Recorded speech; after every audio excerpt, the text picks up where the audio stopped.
이제 처음에 먼저 여기를 소개해야 됩니다. 이 의무예요. 왜냐하면 여러분들이 내준 세금 가지고 이 예산을 쓰고 저 같은 사람을 선발해서 파견하고 하는 기관이기 때문에 이제 평택시 사회적 경제 마을 공동체 지원센터라고 하는 데입니다. 이 지원센터는 평택시립이에요. 시에서 센터장에 급여를 주고 센터에 근무하는 직원들이 한 7, 8명 되나요? 그 직원들에게 급여도 나가고, 지금은 어디 있냐면 이 위치가 옛날 비전 1동 사무소 아시나요? 네, 네. 예, 거기 3층에 있습니다. 네, 네. 거기서 이 교육을 할 수도 있어요. 지금 하고도 있고, 뭐 줌으로도 하고, 줌과 이런 대면 교육을 한꺼번에 같이도 하기도 하고 그렇습니다. 이런 데죠. 여기서 하는 일이 뭐냐? 이제 이런 사회적 경제 기업이나 이런 것들을 설립을 도와주기도 하고, 이제 설립됐다고 해서 운영이 또 잘 된다는 보장도 없잖아요. 운영이 잘 돼야 되는데 그때 어려움을 겪거나 그럴 때 또 이제 컨설팅도 해줄 수 있고 이런 기업입니다. 네. 그런 교육기관입니다. 교육도 하고 컨설팅도 하고 멘토도 하고 뭐 계속 이제 그런 거를 지원해주는, 나중에는 이제 이렇게 5명이 모여서, 최소 인원이 5명인데 이렇게 5명이 모여서 여기 와달라 그러면 이렇게 올 수도 있는데, 혼자 있어 나는. 5명 모으는 건 아직 어려워. 근데 혼자는 부르기가 힘들어. 법적으로 이제 5명이 있어야 부를 수 있으니까.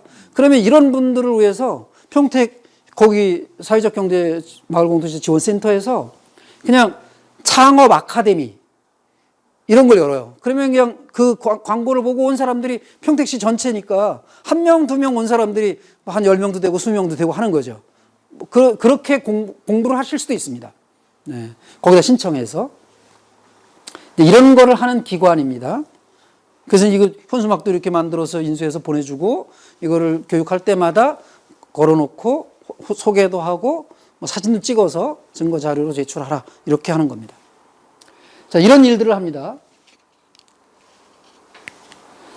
사회적 경제 발굴 육성 이런 걸 또 찾아서 이제 사업을 하시는 분들에게 개인 기업을 할 때 이런 어려움이 있지 않냐, 여러 명이 같이 하는 협동조합이라는 게 있다, 뭐 마을기업이라는 게 있다, 사회적 기업이라는 게 있다, 이걸 미리 발굴도 하는 거예요. 굉장히 좋은 일을 하고 있는데 좀 힘들어해. 그러면 정부 지원 같은 것도 시에서 지원이나 경기도 지원이나 중앙정부 지원 같은 거 받게 해주는 방법 없을까?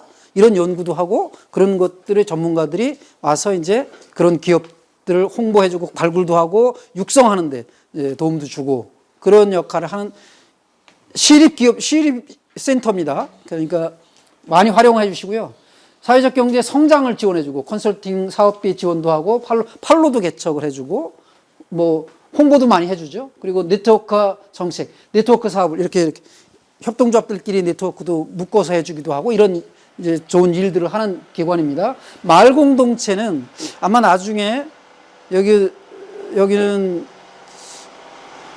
동에 속하죠. 읍이나 면이 아니고 동이죠. 예, 동이기 때문에 아마 마을 기업으로 막 권장하지는 않을 텐데, 이제 읍면에 있는 그 기업들은 마을 기업으로 한번 신청해봐라. 그 사회적 기업만큼 또 지원이 있거든요.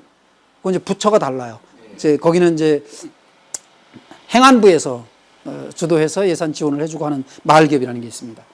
그런 것들도 같이, 경기도에서는 따로 있어요. 사회적 경제 센터하고 마을 공동체 지원해주는 센터가 달라요. 근데 평택은 2개를 합친 거예요. 그래서 마을 기업 부분은 여기서 다 다릅니다. 평택은. 그다음에 사회적 경제 교육을 저 속한 데가 이제 교육센터인데, 이 교육센터는 이런 그 사회적 협동조합에 부설된 기관입니다. 요 사회적 경제 네트워크 요거는 지금 아까 얘기했던 지원센터, 평택 시립으로 되어 있는 지원센터를 공무원들이 직접 운영하는 게 아니고 위탁을 주는 거예요. 위탁을 주는데, 위탁 맡아서 운영할 기관 손들어 그랬더니 서류 쭉 냈죠. 거기서 심사를 해가지고 뽑혔는데 여기서 당첨이 된 거예요. 이거 벌써 나오면 안 되는데? 네가 왜 벌써 나와? 여기서 사회적 협동조합에서 서류를 내가지고 그 센터 운영권을 따낸 거예요. 그래서 센터장을 이 협동조합에서 세웠습니다. 그러니까 지금 원래 민간인이었는데 지금은 공무원은 아니지만 공무원에 준해서 급여를 받고 있습니다. 센터장이. 직원들도 공무원에 준해서 그 급여를 받고 있어요. 이제 사회적 경제 이런 교육도 하고요. 그다음에 비즈니스 모델 워크숍도 하고, 비즈니스 모델은 지금 이미 우드팜 스토리는 확실하게 비즈니스 모델이 돼 있잖아요. 이런 게 없는 댕구리 협동조합, 여러분들이 좀 들어보신 댕구리 협동조합 같은 경우는 공부는 정말 많이 했어요. 10개월 동안 책을 4권이나 뗐거든요. 그런 장애인 부모님들이 중심이 된 그런 분들이 공부만 10달 한 거죠. 공부만 10달 하고 책을 4권이나 띄고 그랬는데 비즈니스 모델이 없었어요. 뭐를 해서 사업을 할 건지, 뭐를 해서 돈을 벌 건지를 아무도 모르는 거예요. 그냥 공부만 한 거예요. 그냥. 그러다가 뒤늦게 이제 우여곡절 끝에 지금 비전동 성당에서 그런 친환경 유기농 식품을 판매하는 매장과 그다음에 발달장애인들 직접 당사자들이 모여서 의견을 내고 뭐 결정을 하고 사업을 진행해 나가는 그런 이제 자조 모임이라는 거, 그런 걸 좀 운영을 했고, 부모님들이 따가지고 있는 그 요양보호사 자격증, 장애인 부모님들이 이제 평생 소원이, 오늘도 오전에 그런 교육 오후 걸쳐서 여기 와서 체험도 하시고 하셨다는데, 장애인들의 부모님들이 요즘에는 많이 바뀌었다고 하지만 한동안만 댕구리 만들 때만 해도 부모님들이 말씀하신 건 꼭 우리 애보다 내가 하루를 더 살아야 된다. 이게 엄마들의 꿈이었다고 그러잖아요. 그러다 보니까 이제 부모님들이 장애인들에 대해서 평생 내가 묶여 살 생각을 하다가 뒤늦게 먹고 사는 거, 본인도 이제 먹고 살아야 되고 본인도 뭔가를 해야 되는데 하는 생각이 너무 늦게 들어서 이제는 뭐 자격증 따기도 힘들고 막 그랬던 거죠. 그러다가 힘들게 따놓은 자격증들이 요양보호사였었어요. 그런 분들이 이제 많다고 얘기를 들으면서, 그러면 이분들을 위한 이분들의 일자리와 그다음에 그분들이 이제 가정에 파견되기도 하고 요양원에 취직해서 이제 노인 장애인들을 케어하기도 하고 하는 이런 일들을 하니까, 그러면 일자리도 있고 그런 취약계층으로 위한 서비스 사업으로 다 해보자 그래가지고 이제 댕구리에서 냈던 게 그런 요양보호센터, 제가 요양보호센터 사업을 잘 못했지만, 비즈니스 모델이 현찮으면 사업이 아무리 협동조합을 하든 개인 사업을 하든 모델이 현찮으면 거기다가 또 전문가가 없고 그런 경험도 없고 그러면 힘들죠. 정부에서 아무리 지원해주고 싶어도 자기들이 최소한 기본적인 능력, 헤쳐나갈 뭐 능력 이런 게 되면 좀 도와주기도 쉬운데 그게 댕구리 좀 힘들었던 거죠.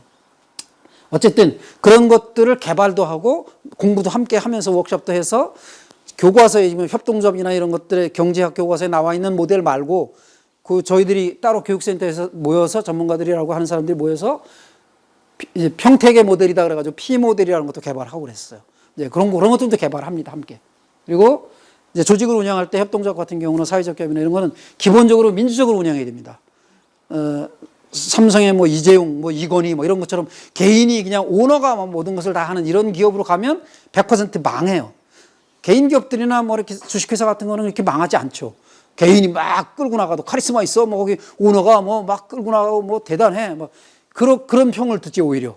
경제는 그래서 정치 쪽으로는 민주주의가 맞지만 경제는 민주주의는 안 어울려. 언제 의견 듣고 뭐 지금 이게 하루 다른데 주가 변동 봐도 그냥 하루에도 그 그래프가 막 왔다 갔다 하는데 언제 초공에 공지하고 한 일주일 지나야 되고 무슨 안건 다뤄가지고 그것도 부결될 수도 있고 뭐 이런 일들을 잘 안 하죠. 근데 협동조합이나 사회적 아까 같은 그 4개의 사회적 경제 기업들은 반드시 민주적으로 운영하게 돼 있어요. 이제 이런 것들을 그럼 민주적으로 운영하려면 어떻게 해야 되지? 이런 것들도 이제 가서 지원해주는 이런 역할들을 합니다. 팀빌딩, 팀워크 이런 강화하는 이런 것들을 해줍니다. 자, 이제 기관 소개는 끝났고 저 소개를 또 해야 돼요. 저는 이제 간단하게 원래는 이제 전 사회복지학 뭐 이런 거 한 사람이 아니에요. 장애인들하고 전혀 관련이 없는 사람이었는데 이제 문학 전공했고요. 그런데 이제 에바다 복지법인에 이제 이사가 되면서 거기서 이제 장애인 부모님들을 만나게 됐고 그랬던 거죠. 또 이제 저 같은 경우는 물론 비리 시설, 장애인들을 이용해서 등쳐먹는다 보통 표현했던 사회복지법인의 이사들을 한 명은 구속시키고 또 나머지는 이제 쫓겨나가게 하고 하는 그런 이제 시민운동을 하던 사람이거든요. 그렇게 NGO 대표를 하면서 그쪽에 이제 그런데 사회복지는 전혀 모르니까 돈 떼먹었대. 그러니까 진짜로 돈 떼먹었는지 모르죠. 그 학교에 농화원에 이런 계신 분들이 이제 막 그 기자회견도 하고 뭐 도와달라 뭐 홍보도 하고 다니고 그래서 이제 저 같은 사람도 뒤늦게 알고 그래? 그런 놈들이 있어? 그러면 내쫓아야지. 이제 이런 생각을 하고 한 굉장히 오래 걸렸어요. 한 7년 만에 전국에서 최초로 완전히 그 이사진 100%를 다 내쫓을 수 있었죠. 이게 그 유명한 도간이라고 하는 영화 보셨나요? 도간이라고 하는 건 거기서 실패했거든요. 거기서 내쫓으려고 하던 사람들이 쫓겨났어요. 이사진들이 다 장악을 했죠. 예. 그랬었는데 에바다는 전국 최초예요. 어쨌든 하여간 다 내쫓고 이제 그러면 이제 이사진이 꾸려지잖아요. 새로운 이사진이 꾸려질 때 저는 아까 얘기한 대로 전문가가 아니에요. 특수교육한 사람도 아니고 사회적 사회복지법인의 전혀 모르는 거 사회복지사도 아니었고 뭐 이런 거죠. 그러니까 저는 빠졌어요. 그랬는데 먼저 들어가신 분들이 조금 몇 번 회의도 참여해보고 하더니 들어와라 이제 그래서 저도 이제 들어간 거죠.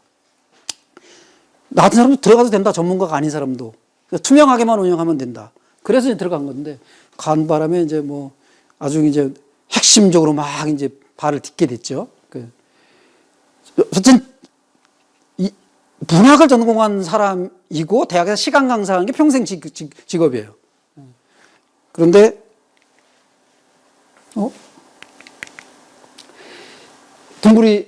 함께 가는 동문세상 댕구리 협동조합 사무국장을 시작으로 이제 제가 이런 사회적 경제 기업 이쪽에 이제 갑자기 한 6년 정도 만에 이제 전문가가 됐어요, 저도.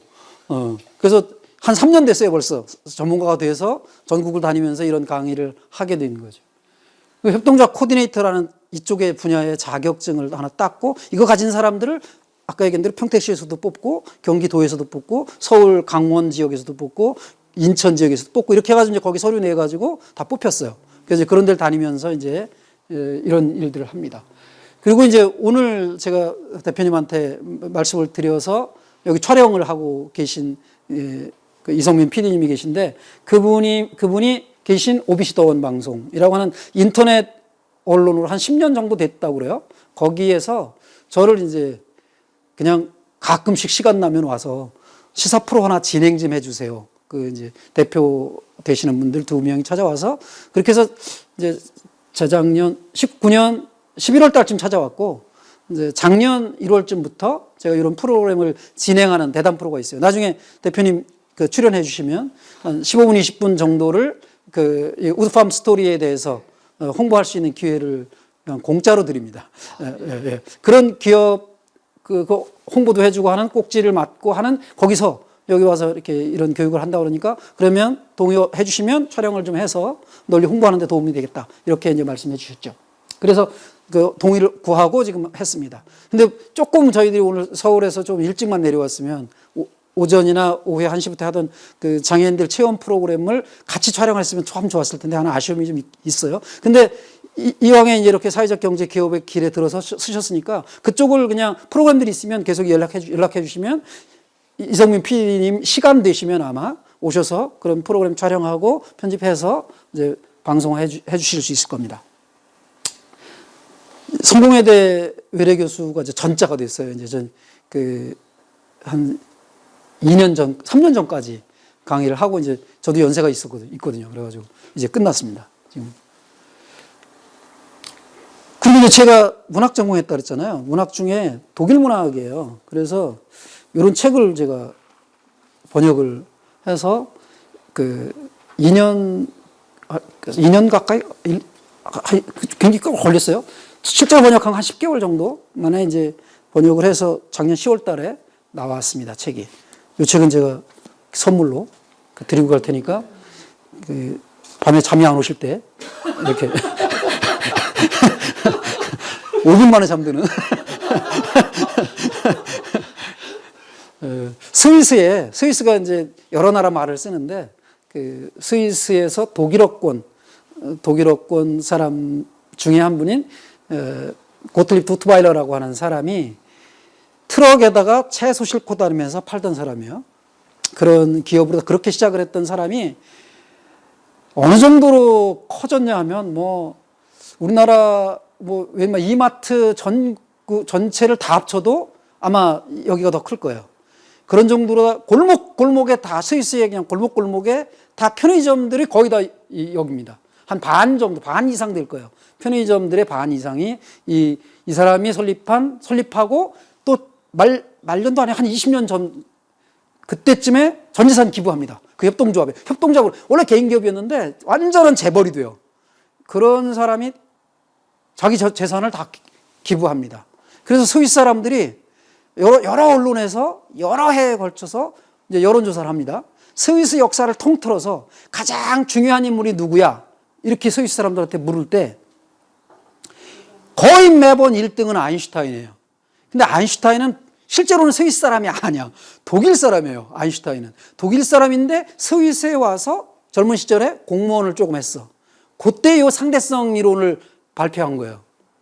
그래서 스위스 사람들은 잠깐 와서 자기네 나라에 와서 좀 공무원 생활하던 이 사람을 그냥 스위스 사람으로 다 계속 떠받들고 하는 거죠. 가장 중요한 인물로 1등은 제가 여론조사 그거 3개를 다 봤는데 3개 다 1등이에요. 아인슈타인이. 근데 2등이 이 사람이에요. 그 스위스 사람들이 지금도 굉장히 중요한 인물로 여기고 있습니다. 이 사람의 전기를 제가 이제 번역을 한 거죠. 네. 근데 협동조합도 알고 독일어도 아는 사람이 그렇게 협동조합에 저보다 선배들이 많거든요. 그런 분들이 이제 번역을 잘 못한 거죠. 그래서 제가 저한테까지 번역할 수 있는 영광이 왔어요. 이게 잘 나갑니다. 요즘엔. 욕구조사는 이미 사실은 이제 했어요. 왜 이런 협동조합을 하실 건지, 오늘 배우고 싶은 게 주로 뭔지, 이런 것들을 좀 미리 여쭤봤고, 사회적 기업으로 가고 싶은데, 현재 우드팜 스토리는 개인 기업이다. 개인 기업은 그렇게 갈 수가 없다. 그래서 법인 기업으로 가야 되는데, 법인 기업 중에 협동조합에 대해서 좀 알고 싶다. 협동조합으로도 전환을 해서 개인 기업을, 이런 말씀을 드렸어요. 혹시 맞나요? 다? 그 정도로 알고 계신 건가요? 네. 자, 법인은 굉장히 많습니다. 아까 얘기했던 사회복지법인도 법인이에요. 그죠? 그리고 사단법인도 법인이고, 재단법인도 법인이죠. 그리고 비영리법인이라는 것도 있어요. 그런 NPO, 그런 법인도 있는데, 주식회사도 법인이에요. 네, 법인인데, 요즘에 이제 뒤늦게 협동조합 법인이죠. 협동조합도 법인인데 협동조합으로 하는 게 사회적 기업으로 가는데 좀 유리하다. 이런 이제 소문이 좀 있어요. 아직도 주식회사도 사회적 기업 되는데 뭐 특별하게 지장이 있는 건 아니에요. 지금도 주식회사들이 작년에 평택에 있는 기업들 중에 사회적 기업 인증받은 데들이 주식회사들이 꽤 있습니다. 그런데 흐름이 주식회사보다는 협동조합 쪽으로 옮겨갔어요. 100%는 아니지만 옮겨가는 중이고 상당히 많이 옮겨갔습니다. 협동조합이면 이 사람들은 기본이 벌써 혼자 할 생각이 있는 사람들이 아니라 같이 마음을 모아서 하려고 하는 사람들이구나라는, 기업을 하더라도 라는 게 그냥 회사 이름에 딱 나타나는 거예요. 협동조합. 이거 딱 보면서 이 사람들은 기본적인 마인드는 되어 있네. 사업을 잘하고 못하고 나중 문제고 기본적인 마인드는 되어 있다. 그런 걸 인정하는 거죠. 그래서 여러분들이 생각하는 그 사회적 기업으로 가는데 협동조합을 택한 거는 잘하신 것 같다. 네. 협동조합, 근데 잘하셔야 돼요, 앞으로. 협동조합의 단점들이 또 많이 있습니다. 단점들이. 네. 그래서 유미한 나자매님은 혹시 오늘 그냥 뭐 좀 더 알고 싶다, 궁금한 게 뭐가 있어요? 네. 사회적 기업하고 협동조합하고 네. 그 협동조합을 해야지만 사회적 기업으로 갈 수 있는 거예요? 아니면 사회적 기업만, 저희가 원하는 건 사회적 기업인데 네네. 협동조합을 거쳐야만 사회적 기업을 할 수 있는 건지. 네, 지금 그래서 어른이 얘기할 때 잘 들으셔야지. 못 들었어요. 그러니까 왔다 갔다 하느라고. 법인이면 신청할 수 있어요. 개인 기업은 신청 자체가 안 돼. 자격 요건이. 그러니까 법인이면 되는데 아까 법인에는 여러 법인이 있다 그랬잖아요. 그 법인이면 다 신청할 수 있어요. 주식회사로 해서도 신청할 수 있고, 협동조합으로 해서도 신청할 수 있고. 근데 그 많은 거는 어떤 법인으로 할 건가는 여러분들이 택하는 거예요. 여러분들이 주식회사로 만들어서 신청해도 되고, 협동조합 만들어서 신청해도 되는데, 주식회사와 협동조합이 다른 거는, 이 얘기 나온 김에, 주식회사와 다른 법인들과 협동조합이 다른 거는, 주식회사는 혼자서도 100%의 지분을 가지고 혼자서 그냥 다 출자해놓고 주식회사 만들 수도 있어요. 그리고 주식회사는 여러 명이 한다고, 여러 명이 할 수도 있죠. 당연히 뭐, 그 대기업들 당연히 주주들이 뭐 엄청나죠. 그런 주식회사를 만들 수 있어요. 처음에 만들 때도 한 5명이 또 주식회사를 만들 수도 있어요. 그런데 주식회사에는 대주주가 최고예요. 돈 많이 내놓은 사람이. 협동조합은 안 그래요. 협동조합은 5명이 모여서 협동조합을 만들어도 돈을 제일 많이 낼 수 있는 법적으로 제한이 되어 있어요. 아무리 많이 내고 싶어도 혼자서 30%를 못 넘어요. 최대한 출자할 수 있는 금액의 최대 한도가 30%예요. 최대한 30%. 그리고 그러면 투표권 행사할 때 조합원 총회라는 게 있잖아요. 조합원이 이제 총회를 해야 되거든요. 주식회사는 51%만 한 사람이 있으면 자기 혼자서 주주 총회를 혼자서 성사시킬 수 있어요. 주주가 100명인데 자기 혼자밖에 참석을 안 했어. 그래도 51%가 참석한 거예요. 그래서 100명이 모여서 투표를 해도 나머지가 다 손들어도 49명밖에 안 돼요. 나 혼자 딱 들었는데 이거는 51표야. 이거의 주식회사예요. 근데 협동조합은 1인 1표예요. 30% 낸 사람도 있고, 주주 중에는, 조합원 중에는 1%만 내도 조합원이 될 수 있잖아요. 출자금은 반드시 내야 돼. 근데 0%는 없어요. 조합원이. 그러니까 반드시 의무적으로 내긴 내야 돼요. 돈을, 출자를. 반드시 출자를 해야 되는데 회사를 차리거나 차려놓은 뒤에도 가입을 하려면 출자금을 내야 돼요. 예를 들면 신협의 조합원으로 가입하지 않으면 신협의 예금 계좌가 개설이 안 돼요. 조합은 출자를 하고 개설을 해야 돼요.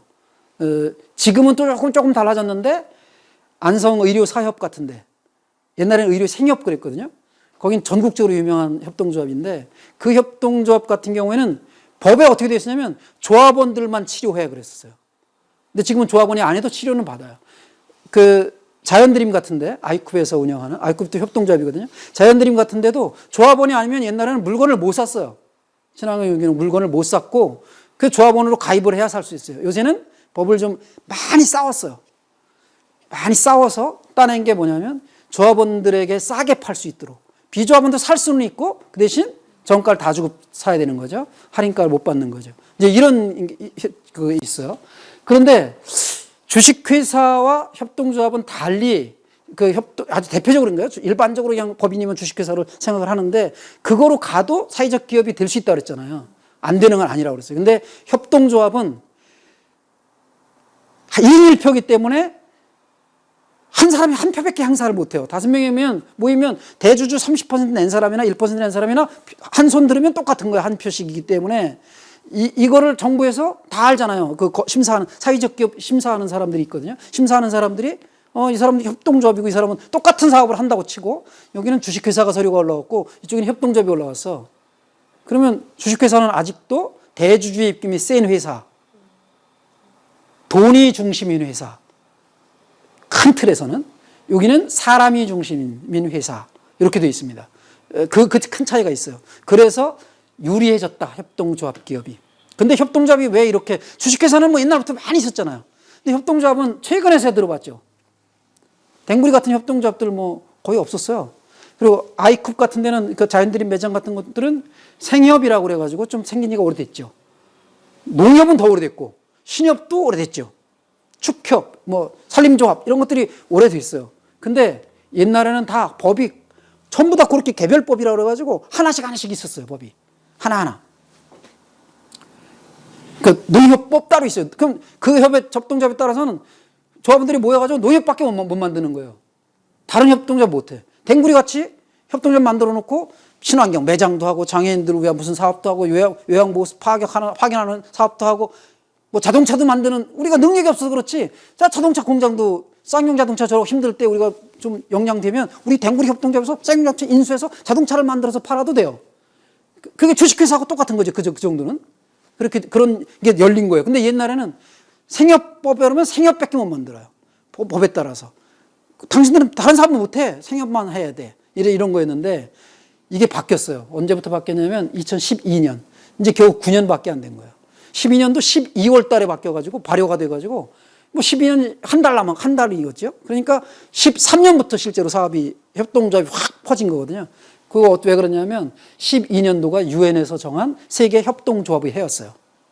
그 우리나라에서는 잘 모르고 지나갔죠. 근데 협동조합이 활성화되지 않았을 테니까. 근데 한국에서도 그래서 협동조합 먼저 했던 사람들이, 특히 생협했던 사람들이 이런 법을 만들어라. 그래서 협동조합 기본법이라는 게 통과됐고 11년도에 12년 12월 1일 날 발효가 됐어요. 그것 때문에 협동조합이 쫙 퍼진 거예요. 그래서 계속, 근데 그렇게 유엔에서 협동조합의 해라고 하는 것을 지정한 계기가 있어요. 그 직전에 미국발 세계 경제 위기가 왔습니다. 뭐 서프라임 모기지라고 들어보셨죠? 그냥 뭔 뜻인지 몰라도 하여간 미국발 금융위기라는 게 생겼고, 이게 한국에까지 와서 우리나라 같은 경우도 IMF 때만은 아니더라도 금융위기가 생겼어요.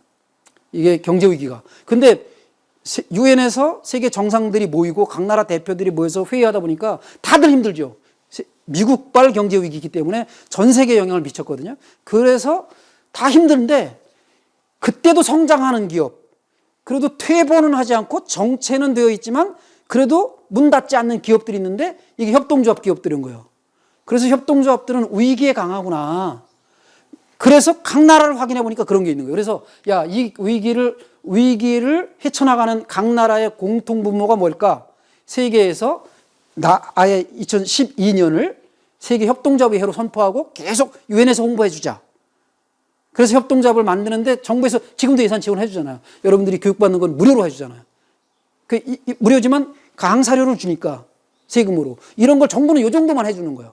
이런 걸 조금 해주고, 그 다음에 사회적 기업이 되면 다음 시간에 사회적 기업에 대한 얘기 할 건데, 그때는 또 지원이 더 많아져요. 사회적 기업으로 되면. 이제 그런 기업, 인건비도 대주고 하니까. 그런 기업들의 지원책이 있긴 하지만 정부에서 하나의 기업을 만들어서 모든 걸 다 해주는 건 아니거든요. 민간인들이 모여서 각자 자기들이 협동해가면서 사업을 하면 정부의 예산 많이 안 들이고도, 아주 제로는 아니니까 많이 안 들이고도 이 위기 경제를 헤쳐나갈 수 있다. 이런 걸 이제 세계 정상들이 다 이해를 했고, 그래서 유엔에서 그걸 선포할 수 있었던 거죠. 한국도 그 덕을 본 거죠. 그래서 이런 협동조합이 좀 뒤늦게 생겼다는 거 좀 이해해 주시고, 그럼에도 불구하고 지금 많이 퍼지고 있죠. 자, 이제 협동조합은 ICA라고 하는 게 있습니다. 이게 우리나라에서 작년에 총회를 최초로 한번 열어보려고 하다가 코로나도 오고 이걸 추진하던 서울시장이 죽고 뭐 이러면서 안 됐어요.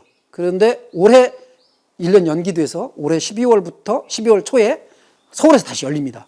여러분들도 이제 그 안에 협동조합 같은 거 설립이 되고 다 끝나고 나면 여기에 참여할 수 있는 이제 자격 요건이 되죠. ICA라고 하는. 여기서는 이렇게 협동조합을 정의하고 있습니다. 보통 이제 이런 교육에 3가지 정도를 얘기하는데, 여기서 정의한 내용과 그다음에 또 미국 농무성에서 정의한 거, 그다음에 한국 기본법. 근데 이제 조금씩 다르지만 대부분은 비슷하기 때문에 한국 얘기만 하면 될 것 같아요. 그래서 기본적으로 협동조합은 재화나 용역, 재화는 물건이에요. 물건이나 용역은 그냥 용역 깡패 뭐 이러는 그런 용역이 아니고 서비스 하는 거예요. 장애인들에게 뭔가를 언어치료, 물리치료 무슨 뭐 한다 이런 건 서비스예요. 그러면 서비스. 그래서 재화와 서비스, 물건과 서비스를 구매하고 사들이거나 생산하거나, 여기는 지금 목재, 우드팜 스토리에서는 목재를 뭐 직접 생산도 하고 체험도 하고 이렇게 하시죠. 그 서비스도 하시고 그런 거죠. 그런 거. 그 다음에 뭐 서비스는 판매한다고 그러지 않고 서비스는 제공한다고 그래요. 서비스 제공. 그래서 취약계층 서비스 제공형이라는 게 있어요. 이제 그런 사업을 한다. 근데 이런 거를 그냥 하는 게 아니라 협동으로 하는 거예요. 협동. 최소 5명 이상이 모여서 협동으로 영위함으로써 조합원의 권익, 최소 5명이 되는 이 조합원들의 권익 보호가 1번 우선. 조합원들의 권익이 우선 돼야 되죠. 그러고, 그 다음에 지역사회 공헌. 한국에서 요게 들어가는 바람에 뒤늦게, 다른 나라에 비해서 늦었거든요, 협동조합이. 늦었는데 다른 나라 좋은 점 다 따다 보니까 법에 이런 게 들어갔어요. 지역사회 공헌. 반드시 지역사회 공헌을 해야 돼요. 그래서 이 지역사회는 꼭 평택만이 아니더라도 우드팜 스토리가 지금까지 해오던 뭐 장애인을 위한 뭐 서비스 제공이나 이런 것들을 지역사회 사업으로 해나갈 수 있습니다. 네. 이런 내용이 반드시 의무 교육으로 들어가 있습니다. 조합원들을 의무적으로 다 이런 사업도 해야 되는 거예요. 그러니까 우드팜 스토리가 목재 사업만 하는 게 아니라 다른 사업 3개를 더 해야 돼요. 나중에 좀 설명해 드리겠습니다. 예, 협동조합 조금 여기까지 뭐 질문 있나요? 궁금한 거? 없어요? 예. 역사는 짧게 이런 거는 관심이 좀 덜 하실 테니까 짧게 넘어가지만 이건 또 의무예요. 또 이런 것들을 강의해라고 돼 있어요. 그래서 로버트 오원이라고 하는 사람은 원래 협동조합을 한 사람은 아니고 그 장인어른이 그 방적 공장을 운영하던 사장님이셨는데 자기가 굉장히 어려웠던 시절에 그 경제가 막 14시간 노동 막 하루에 그런 식의 그다음에 유아노동 6살짜리 이런 애들도 데려다가 일시키고 막 그렇게 하던 산업혁명? 1차 산업혁명 그때 막 그 영화로다 보면 레미제라블이나 이 시대에 막 노동자들 막 삶이 처참하던 이 시절에 사장이 된 거예요. 장인한테 빨리 상속해달라고 해서 상속을 받아가지고 사장이 된 뒤에 유아노동 안 하고 애들은 공부해야 된다 그래가지고 거기 학교를 짓고 교육을 하게 하고 그리고 12시간으로 줄이고 노동시간을 막 이런 일들을 해요.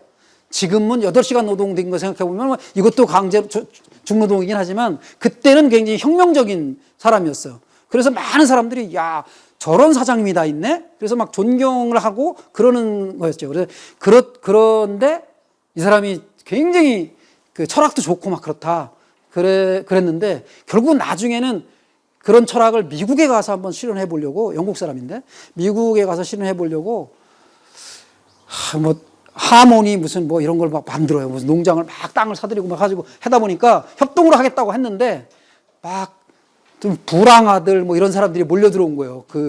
이 사람이 운영하는 그 마을에 공동 커뮤니티를 만들어 놓고 하는데 그러다 보니까 이제 망했어요. 결국은 망했는데 정신은 참 좋다. 그래서 이분을 협동조합의 거의 조상으로 여깁니다.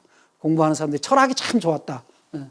그다음에 조지 홀리오크라고 하는 사람은 이제 최초로 다 성공한 협동조합을 얘기하면 그 오원보다는 이 사람이 속한 역시 영국입니다. 영국의 로치데일이라고 하는 그 맨체스터 유나이티드 있는 거기 맨체스터에 로치데일이라고 하는 거리가 있는데 거기에 있던 노동자들이 28명이 모여서 최초로 다 협동조합을 만듭니다. 이 사람들이.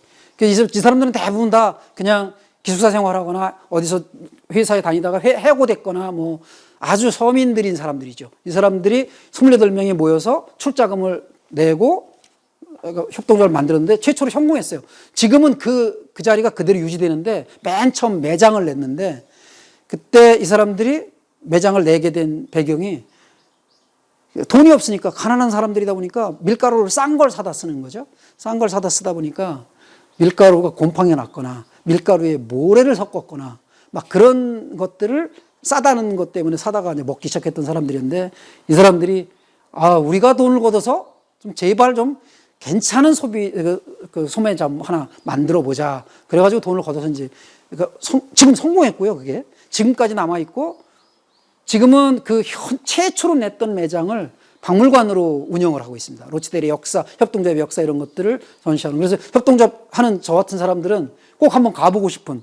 그래서 성지순례 하듯이 거기를 가보고 싶은. 이제 그런 거로 유명한 로치데일 협동조합의 28명 중에 한 명입니다. 이 사람이 이제 대표로 나온 거고요. 라이파이제는 신협의 대표입니다. 신협. 이거는 독일의 면장 정도로 번역을 해요.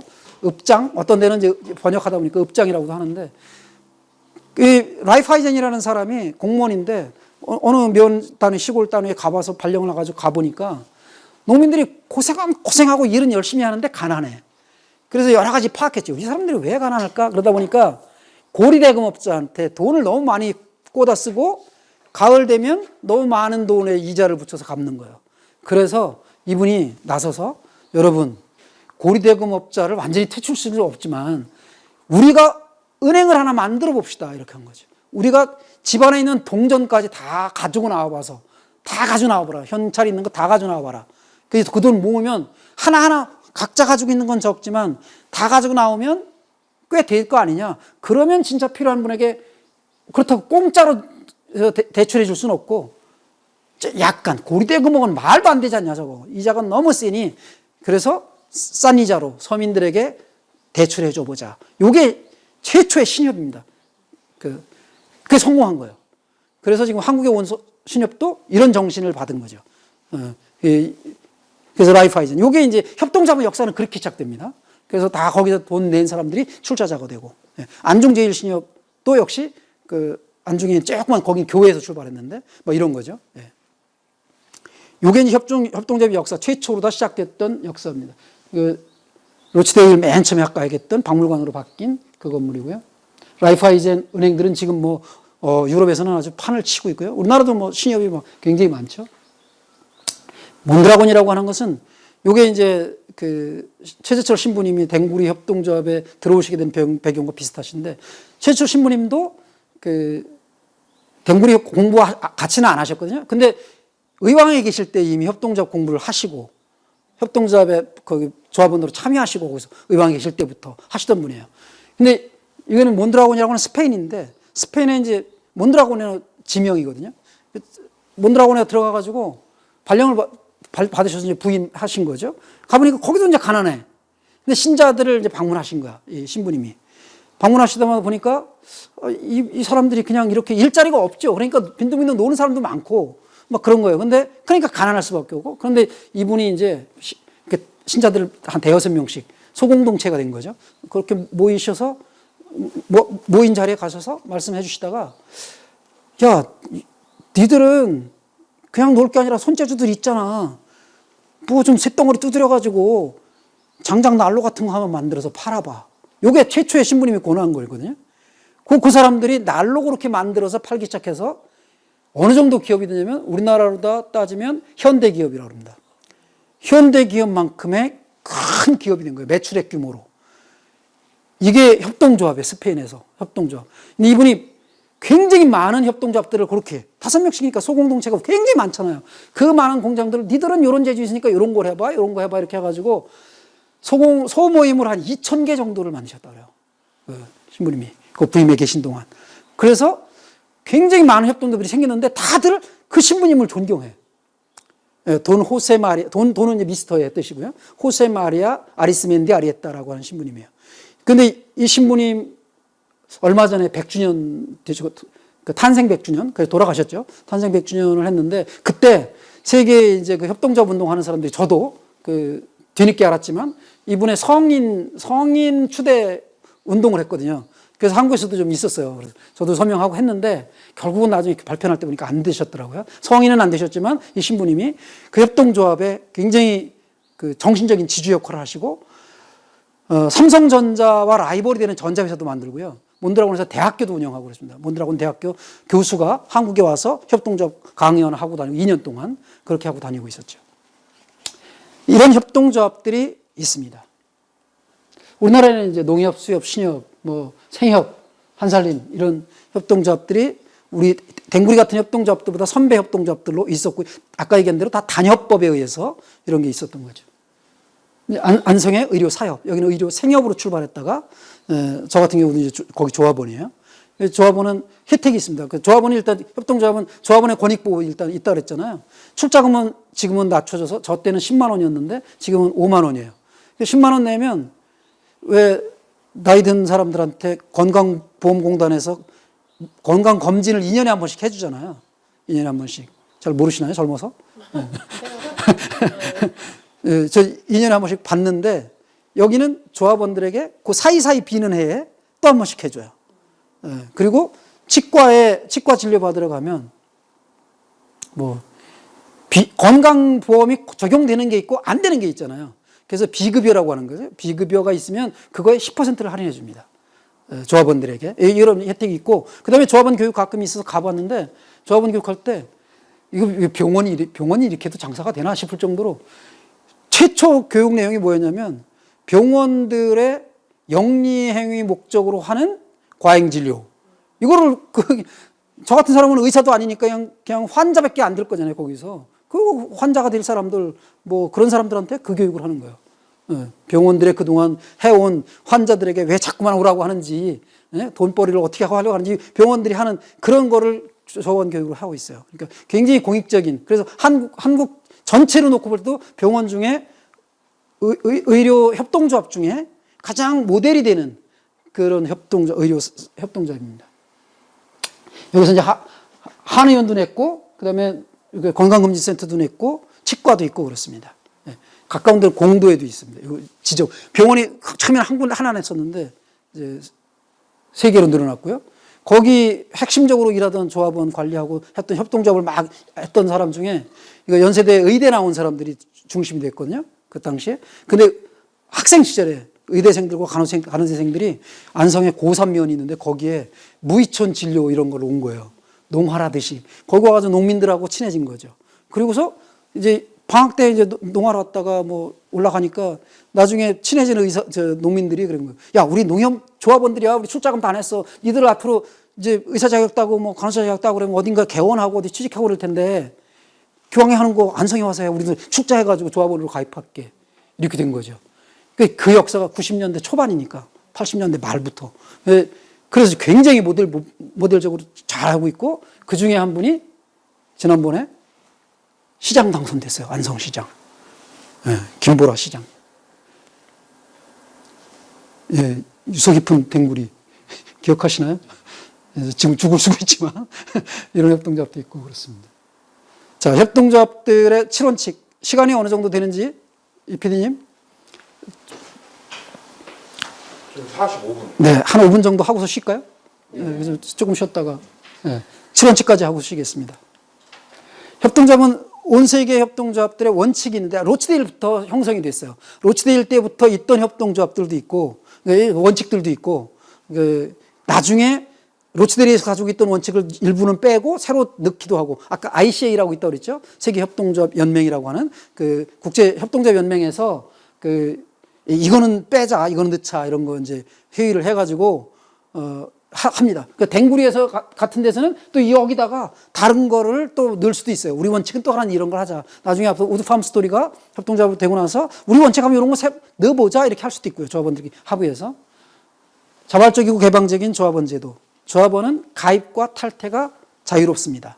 가입할 때 반드시 의무가 있죠. 가입할 때는 반드시 출자금을 내야 된다. 그 다음에 이런 조합원들이 의무 이행을 해야죠. 조합원 교육에 빠지거나 자꾸만 그러면 안 됩니다. 그래서 댕구리도 조합원이 많이 늘어났었는데 막 자원봉사 하시던 분들이 막 굉장히 많이 늘어났었는데 회의 때 안 오시는 거예요. 이분들이 그냥 자원봉사만 하고 싶은 거예요.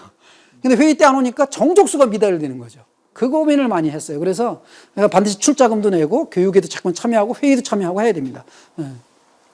그 다음에 조합원에 의한 민주적 관리. 아까 얘기했죠. 이사장님이 아무리 똑똑하고 사업 수완이 좋아도 혼자서 막 끌고 나가면 소외되는 조합원들이 생기면 그 무너져요. 그래서 민주적으로 이끌어 가야 됩니다. 투명하게 민주적으로. 그 다음에 조합원의 경제적 참여. 아까 얘기했죠. 경제적 참여. 출자금 반드시 내야 되고요. 출자금만 내는 게 아니라 조합비를 거둘 수도 있어요. 다달이 얼마 뭐 이렇게 아이쿱 같은 데서도 조합비 걷죠. 그 혜택도 주지만 의무가 주어집니다. 그 다음에 자율과 독립. 요게 이제 우리나라 농협이 정치 권력으로부터 자유롭지 못하다. 농협총학회가. 이것 때문에 욕먹는 거예요.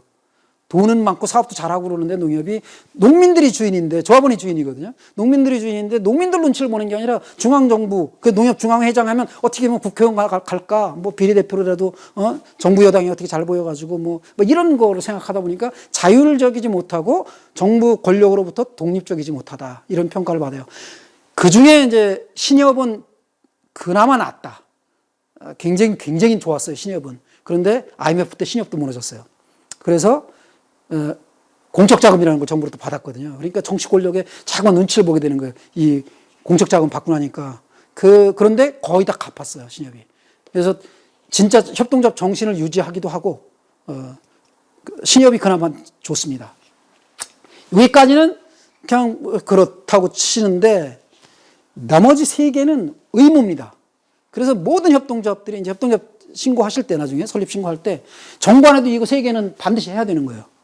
넣어야 돼요. 요 위에 거는 안 넣어도 돼요. 안 넣고 그냥 이거 법만 지키면 돼요. 그냥 이거 지키면 되는데 요거는 정관에도 넣고 실제로 이런 사업을 해야 돼요. 뭐냐? 상담, 조합원 앞에 상담자가 빠졌는데 조합원들을 상담도 해야 돼요. 조합에서 상담도 받아주고 그다음에 교육도 해야 되고 조합원을 훈련시키기도 하고 이걸 의무적으로 해야 됩니다. 2번째, 협동조합끼리 협동해야 되는 겁니다. 우드팜 스토리 혼자서 안 돼요. 다른 협동조합들과 비슷한 성격을 가진 협동조합이나 여러분들과 연대하면서 여러분들도 도움을 받을 만한 협동조합들 협동조합과 연계하든가 뭔가를 협동조합들끼리 협동을 해야 돼요. 돈이 약간 더 들어도 협동조합 물건을 사 쓴다든가 이런 협동도 있어요. 돈이 약간 더 들어도. 원래 주식회사는 그렇게 하면 잘못하면 걸리거든요. 감사할 때, 야, 똑같은 물건을 왜 이렇게 비싸게 주고 사왔어? 이건 회사에 손해를 끼쳐서 배임이야. 이렇게 소송당할 수도 있어요. 주식회사는. 그런데 협동조합은 이게 있어요. 우리 협동조합들끼리 협동하라는 게 세계적인 의무야. 그래서 이런 사업 계획을 가지고 있고, 그래서 협동조합들이 약간 물건 질이 약간 떨어지고 약간 비싸더라도 우리 협동조합 물건 샀을 거야. 이제 이런 게 사업 계획에도 있어야 되고, 실제로 사업도 해야 되고, 예산도 거기다 책정해야 되고. 근데 얼마 이상 해라. 이건 의무는 없으니까 조금 생색을 내는 정도. 우리는 안 하고 있진 않아. 하기는 해. 이런 정도로 이제 하는 데들이 많이 있죠. 댕구리 같은 경우는 이거를 어떻게 하고 있냐면 아까 얘기했던 네트워크 사회적 협동조합이라고 있다고 그랬잖아요. 거기에 출자금 10만 원 내고 월 회비 3만 원 내고 그냥 가입해 있어요. 그러면 거기 막 수십 개의 협동조합들과 뭐 주식회사들과 막 개인들이 막 있거든요. 거기에. 그리고 거기서 연대하는 거죠. 그렇게. 그래서 거기서 가끔 회의해가지고 결정하고 7월 달이 첫째 주가 사회적 경제 주간인데 시청에서 그래서 부스도 막 설치하고 물건도 내다 놓고 팔 수 있고 홍보할 수 있고 뭐 브로셔도 찍어서 홍보할 수 있고 막 이런 행사를 하거든요. 협동조합에서. 그거 할 때 우리도 이제 나가서 우드팜스토리도 거기다 부스 하나 설치하고 그런 일들을 하면서 하고 그다음에 작년까지 하던 거 재작년까지 작년에 코로나 때문에 못했고 배다이 그 생태공원에서 소셜 마켓이라고 그래가지고 천막 쳐놓고 뭐 물건도 하고 공연도 하고 막 했던 그런 행사들에 우리도 참여하는 거. 이제 이런 게 이제 협동조합 간 협동입니다. 그 다음에 마지막은 우리 회사도 홍보해야 되고, 그 다음에 지역사회도 공헌하는 사업. 이건 아까 이거 나왔었죠? 뭐 장애인들 서비스, 취약계층 서비스 제공, 이런 거. 여러분들이 사업 계획 세우고 예산 세우고 요 작업을 하는 거죠. 그러니까 설립 전에도 그거를 해서 시청에, 평택시청에 낼 때 내셔야 되고, 그 다음에 해마다 이 계획을 계속 세워야 해요. 해마다 총회를 해야 되니까. 근데 이 예산에 그러면 얼마 세워야 되냐? 의무는 없어요. 요거는 그것까지 뭐 몇 % 이상 이런 건 없고, 그건 조합원들이 결정하면 돼요. 우리는 지역사회에 기여하는 방식으로 장애인을 위해서 뭐를 하자, 노인들을 위해서 뭐를 하자, 아니면 그냥 우리는 돈은 잘 못 버니까 그냥 우리끼리 조합원들이 모여서 1년에 한 분기별로 3번, 4번 이렇게 나가서 쓰레기 줍는 일이라도 하자. 라든가 뭐 하여간 뭔가 그 지역사회를 위한 홍보와 기여 활동을 좀 하는 게 협동조합의 의무입니다. 여기까지 하고 5분, 10분 정도 쉬겠습니다. 협동조합의 이제 유형이 있어요. 그냥 협동조합, 그럼 모든 협동조합이 똑같은 게 아니고 크게는 둘로 나눠집니다. 댕구리처럼 그냥 회사 이름에 협동조합 이렇게 4글자만 들어가는 데가 있고, 아까 안성의료사협처럼 7글자가 들어가는 데가 있어요. 사회적 협동조합. 회사 이름에 반드시 저게 들어가야 돼요. 7글자가. 그러니까 협동조합 이름이 댕구리처럼 너무 길으면 함께 가는 둥근세상 댕구리 협동조합 이렇게 하다 보니까 은행 뭐 찍으면 딱 10글자가 찍혀요. 그러면 돈 보낸 사람, 받은 사람 이렇게 할 때 함께 가는 둥근세상 댕구 거기까지 끝나요. 뭐야 이게. 그래서 가능하면 짧은 게 좋아요. 회사 이름은. 어쨌든 기본적으로 4자나 들어가고 7자가 들어가니까 이게 협동조합 또는 사회적 협동조합 2개가 있습니다. 그러니까 이거는 협동조합을 할 건지 사회적 협동조합을 할 건지는 여러분들이 택하는 거예요. 저는 내용을 이제 소개를 해주겠습니다. 예. 머리 도망가면 발병이 납니다. 예. 자, 그래서 협동조합과 사회적 협동조합은 무슨 차이냐? 협동조합은 법적으로 그냥 비영리법인입니다. 기본적으로. 근데 사회적 협동조합은 근데 그냥 협동조합은 보통 이제 이것과 구분하려고 일반 협동조합이라고 그래요. 근데 용어를 그렇게 씁니다. 그냥. 근데 일반 협동조합이라고 해야 구분하기 쉬우니까. 근데 댕구리 같은 협동조합들을 일반 협동조합이라고 그러는데 일반 협동조합 중에 댕구리는 이제 비영리로 갔어요. 그건 정관에다가 못을 박는 거야. 근데 공무원들은 잘 몰라. 정관까지 누가 들여다보나? 회사 이름만 보지? 회사 이름에 딱 7글자가 사회적 협동조합으로 딱 못이 박히면 아, 쟤들은 비영리네. 이게 딱 알아요. 그 공무원들이. 저 같은 사람도 알고 비영리. 사회적 협동조합은 비영리. 협동조합 그러면 영리를 할 수도 있고 비영리를 할 수도 있어. 근데 대부분은 영리야. 댕구리는 정관에다가 비영리로 하자. 못을 박았죠. 이 차이는 뭐냐? 돈 낸 사람들이 출자자들이죠. 주식회사는 주주들이라고 그러고 협동조합은 출자자라고 표현하는데 출자자들이 회사가 잘 돼서 잉여금이 생겼어. 협동조합에. 잉여금이 생겼어. 농협 같은 데도 연말에 배당하거든요. 배당을 해요. 출자금에 대한 배당. 그 다음에 이용고 배당이라고 그래가지고 농협에다가 출자금도 많이 내고 그 다음에 정기예금도 많이 하고 농협 것도 대출도 많이 받아가고 이 사업을 많이 이용한 사람이잖아요. 이런 조합원들한테 그냥 출자금만 내놓고 가만히 있는 사람보다 그 신협이나 농협이나 이런 데를 많이 이용하는 사람, 고객 노릇도 하는 거죠. 주인이면서 고객도 하는 그런 사람들에게 배당을 출자금 배당보다 더 많은 배당을 합니다. 이걸 이용고 배당이라고 그래요. 이용을 많이 한 사람들한테 배당을 더 많이 해요. 이게 기본적으로 은행 이자보다 높습니다. 지금도. 기업이 잘 돼야죠, 물론. 잘 되는 기업들의 경우에, 협동조합들의 경우에 이 출자금에 대한 배당이나 이용고 배당이 은행 이자보다 높아요. 그래서 그냥 보통 예금 통장에 넣어놓느니 그냥 똑같은 하려면 신협에 넣어놓고 출자금으로 넣어놓는 게 똑같은 거 그냥 오랫동안 넣을 것 같으면 웬만한데 정기예금 이자보다 신협의 보통 예금이나 출자금이 비싸요. 그 배당이. 어쨌든 그런 걸 하는 재테크도 있어요. 이런 잘 되는 협동조합에. 근데 어쨌든 그런데 출자금 배당을 못 하는 거예요.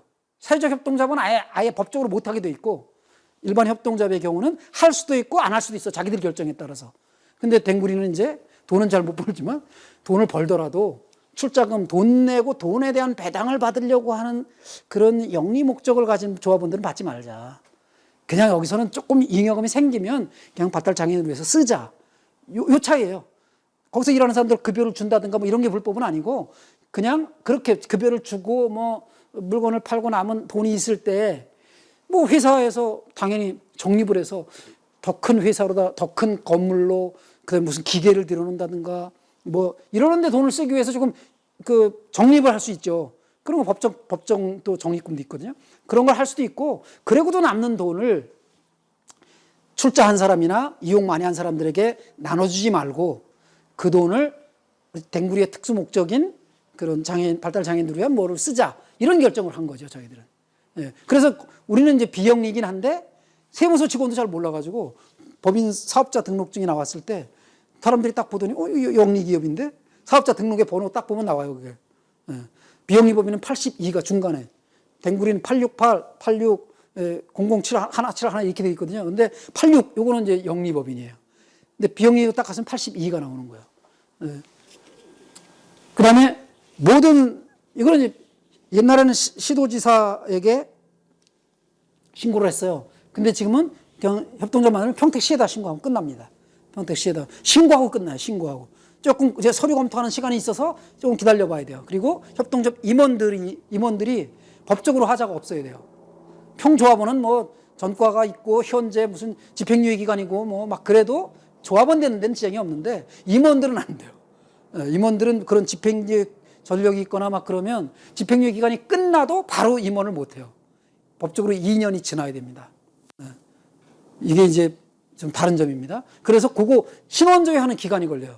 임원들 이력서도 내야 되고 지금은 등록기준지라고 그래가지고 옛날에 따지면 본적지. 그러니까 지금 등록기준지 주소를 써놓게 돼 있어요. 이력서에. 그래서 그런 걸 써내면 그걸 이제 평택시에서 받아가지고 평택경찰서에다가 얘기해가지고 경찰서에서 본적지 쪽으로다 이제 신원조회 의뢰를 하는 겁니다. 그렇게 해서 이제 이 사람 협동조합 하는데 지장이 없는지 임원을 맡는데 지장이 없는지 하는 것을 이제 신원조회 하는 기간이 한 일주일 정도 걸리거든요.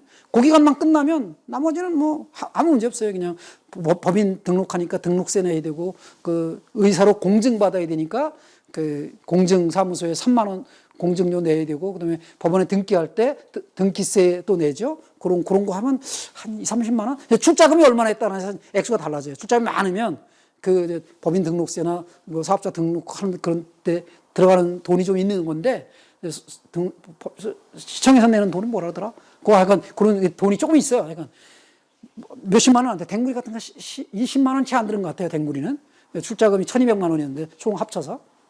그래서 지금 한 6년 정도 됐으니까 또 약간씩 올랐겠죠. 예. 그 다음에 금융업과 보험업은 우리만 못하는 게 아니라 사회적 협동조합도 못하고요. 그 금융업법 보면 못해요. 근데 다 할 수 있어요. 대학도 할 수 있고, 아까 얘기한 대로 자동차 회사도 우드팜 스토리 뭐 여기서 쌍용 자동차 조금 힘들다 그러는데 인수할 계획도 세워가지고 한번 사업 계획에다 넣어놓고 해보셔도 되고요. 예. 대학 이거 여러 가지 할 수 있습니다. 예.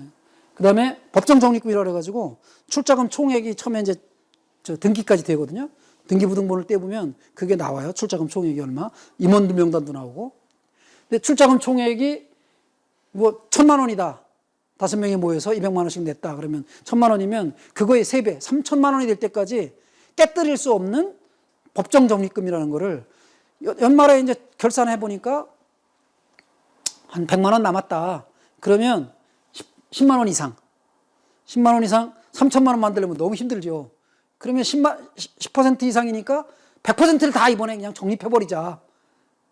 이렇게 할 수도 있어요. 한꺼번에 그냥 빨리 해야지 이거 언제 3,000만 원 만드냐. 어? 이걸 계속 이 돈만 붓고 있냐. 깨뜨리지도 못하는 이 돈을. 그래서 빨리 하려고 그건 조합원들이 총회할 때 결정하면 돼요. 100분의 10, 10% 이상. 여기는 30% 이상. 사회적 협동조합이면. 요거는 조금 더 일찍 끝나죠. 그러니까. 그 다음에 그리고 10%밖에 안 했다 그러면 나머지 90%를 어떻게 쓸 거냐. 여기는 배당으로도 할 수도 있고, 배당이 가능하니까.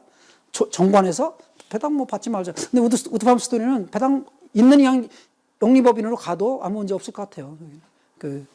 그리고 끝날 때 여기는 그냥 정관에 따라서 우리 회사가 망했다 그러면 우리 그냥 조합원들끼리 나눠 갖고 재산 없애자 이렇게 결정해서 정관에다 거기다 담으면 재산이 남을 때 빚잔치 다 하고 어디 빚 갚을 거 다 갚고 돈이 남았어. 그래서 출자금 비율대로 퍼센트 해서 이렇게 나눠 갖고 끝내자. 이렇게 정관에다 넣을 수도 있고, 우리 협동조합 하려고 한 건데 기왕이면 망하더라도 우리와 비슷한 뜻을 가진 어디 다른 협동조합에다가 기부할 수도 있다. 그다음에 마지막에는 이제 국고로 가져가라. 이렇게 이제 정관에다 넣을 수도 있고요.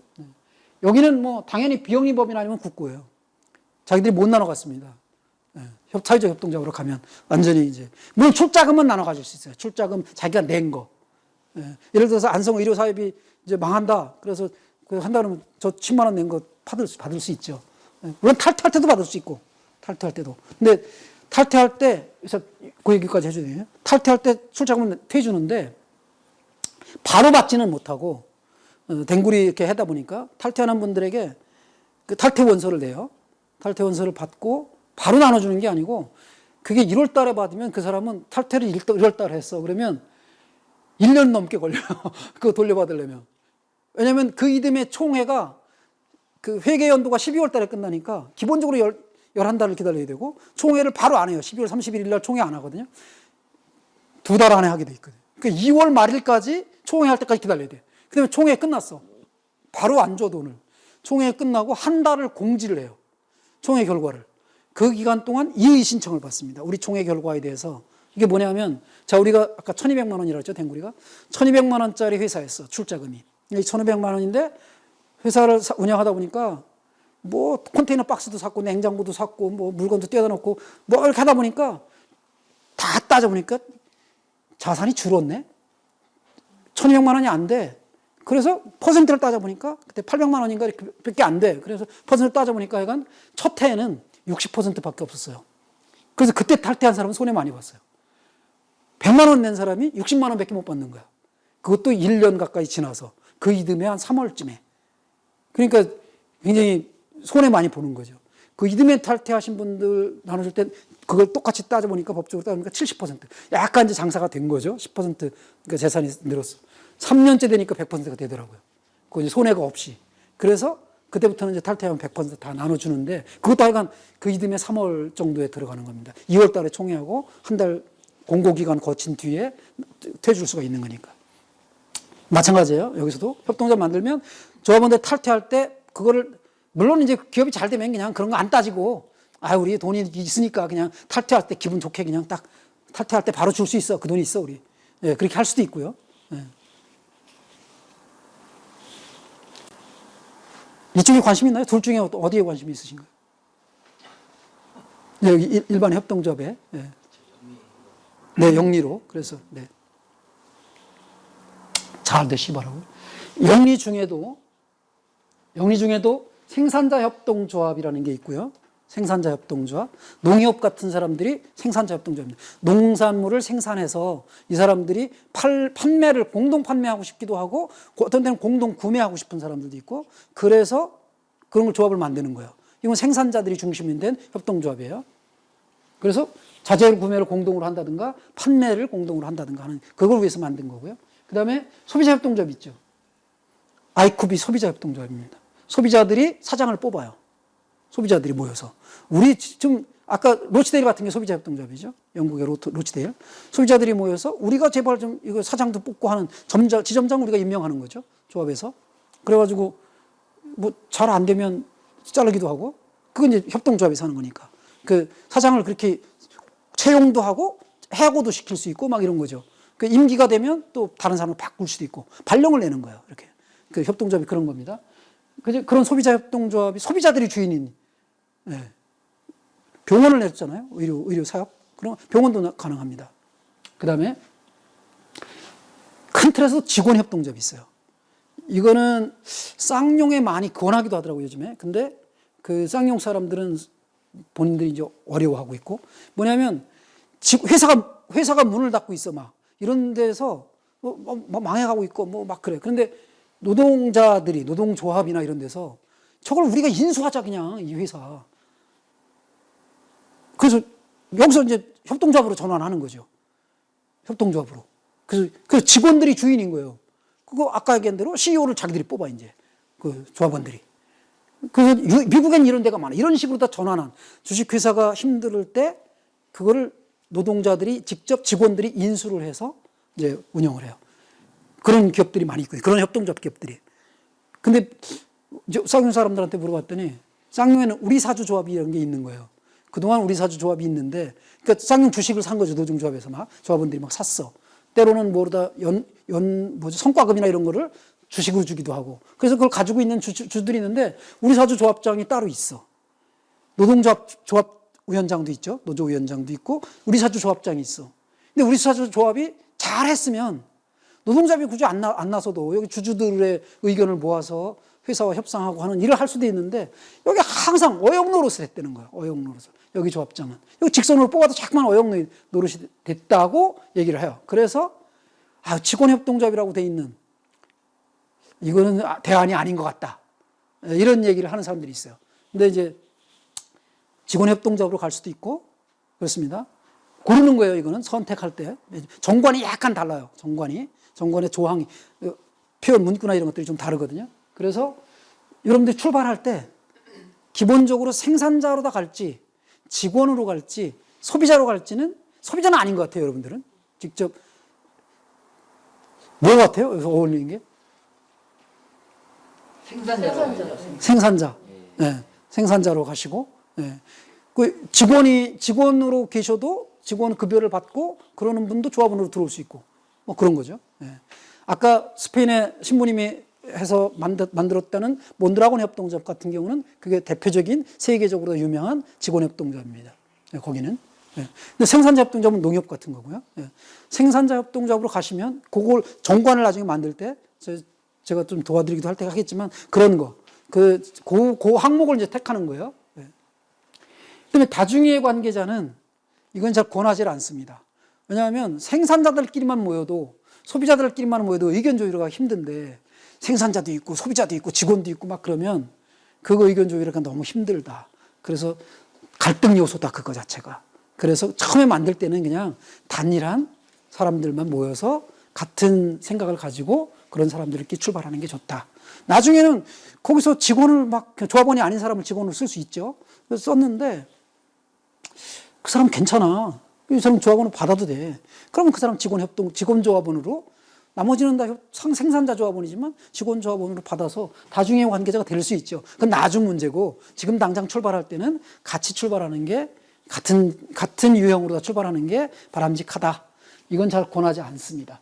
차라리 이걸 하려면 비영리인 사회적 협동조합으로 가라. 여기는 의무조항이에요. 이 두 가지뿐만 아니라 생산자, 세 가지죠. 생산자, 소비자, 직원. 그러니까 생산자 조합원, 소비자 조합원, 직원 조합원 요 세 가지만 있는 게 아니라 두 개가 더 있어요. 자원봉사자 조합원, 후원자 조합원. 이 사람들이 말썽이야.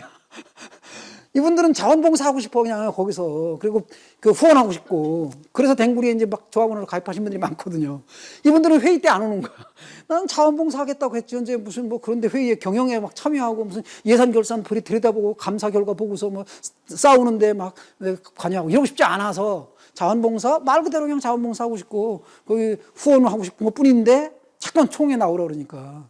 예? 그래서 그런 게 있어요. 그래 5개 중에 2개 이상이 모여야 돼요. 그래야 사회적 협동조합이 됩니다. 자, 이제 생산자 협동조합을 중심으로 여러분들은 생각해 주시면 됩니다, 이제 사회적 경제, 자, 이제 제일 큰 게 사회적 경제고요.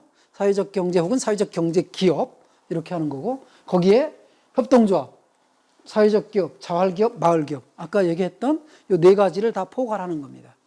자, 협동조합, 이거는 마을기업도 마찬가지고 자활기업도 사회적 경제 기업에 속합니다. 민간 기업이긴 한데 사회적인 문제를 해결하기 위해서 목적을 명시한 어떤 목적으로 할지를 나중에 이제 문구를 만들어야 되거든요. 2조 정관 만들 때. 그때 나중에 이제 박 대표님하고 저하고 좀 상의해가면서 실무 일을 좀 도와드릴 수 있습니다. 자, 이 중에 협동조합으로 가는 겁니다. 그 중에 직원협동조합으로 가고, 생산자 협동조합으로 가고. 협동조합 궁금한 거 있으면 쿱.go.kr. 지오는 정부예요. 정부에서 만들어 놓은 사이트가 있어요. 쿱은 영어의 코어퍼러티브라고 하는 협동조합이라는 단어, 코어퍼러티브라고 하는 단어의 앞에 4글자를 딴 거예요. 쿱. 그래서 그냥 아이쿱 그럴 때 쿱입니다. 아이쿱, 쿱. 이 쿱에 .go.kr. 여기 들어가면 협동조합에 관련한 모든 게 다 있어요. 제도도 소개하고 설립 어떻게 하는지 운영. 지금 제가 하는 얘기도 다 있고 여기서 동영상으로도 여기서 교육받아도 되고 그런 영상들도 많이 올라가 있고 소식들도 다 여기 있어요.